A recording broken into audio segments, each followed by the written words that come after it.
மகளிரின் பயணச் செலவிற்கான சுமையை குறைத்திடவும், அவர்கள் தமிழ்நாட்டின் பொருளாதார வளர்ச்சியில் பங்கேற்கவும், அரசு பேருந்துகளில் கட்டணம் இல்லாமல் செல்ல வழிவகுக்கும் விடியல் பயணம் திட்டத்தின் மூலம் இதுவரை 881 கோடி முறை பாதுகாப்பான பயணங்களை மகளிர் மேற்கொண்டுள்ளனர். இதனால் சராசரியாக மாதம் ஒன்றுக்கு 888 ரூபாய் வரை சேமிப்பை நமது மகளிர் பெறுகிறார்கள்.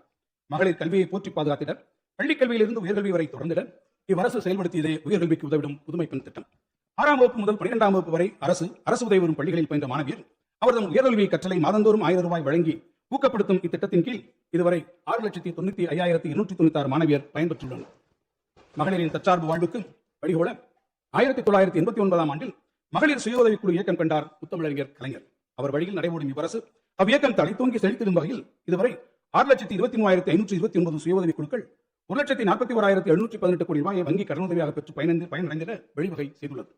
சுய உதவிக்குழு மகளிரின் உற்பத்தி பொருட்களின் விற்பனையை பெருக்கிட வாழ்ந்து காட்டுவோம் முதலான சீர்மிகு திட்டங்கள் செயல்படுத்தப்பட்டு வருகின்றன.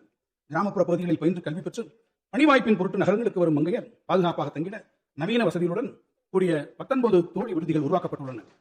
கைம்பெண்களின் கண்ணியமான வாழ்வை உறுதி செய்திட கைம்பெண்கள் மற்றும் ஆதரவற்ற மகளிர் நல வாரியம் அமைக்கப்பட்டுள்ளது.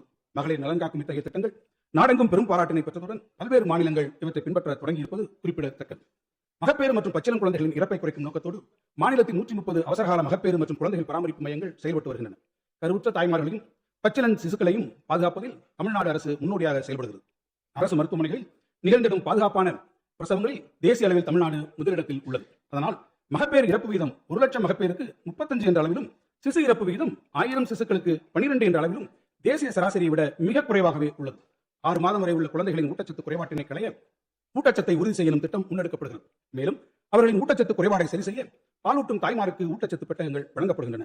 பணிபுரியும் மகளிர் தம் பாலகரை பணிவுடன் பராமரிக்க உதவிடும் வகையில் அவர்கள் பணிபுரியும் தொழில் பூங்காக்களிலேயே குழந்தைகள் காப்பங்கள் உருவாக்கப்பட்டுள்ளன.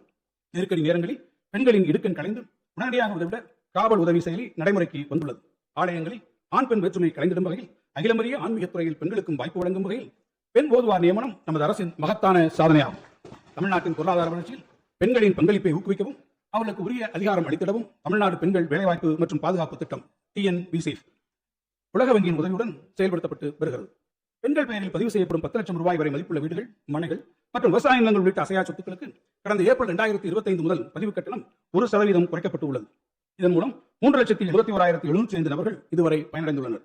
மகளிரின் பாதுகாப்பிற்காகவும் அவர்கள் தன்னம்பிக்கையுடன் தலைநிமிர்ந்து வாழவும் தன்னிறைவுடன் தனது வாழ்வை வடிவமைத்திடவும் இளஞ்சிவப்பு ஆட்டோ வழங்கும் திட்டத்தை தமிழ்நாடு அரசு செயல்படுத்தி வருகிறது.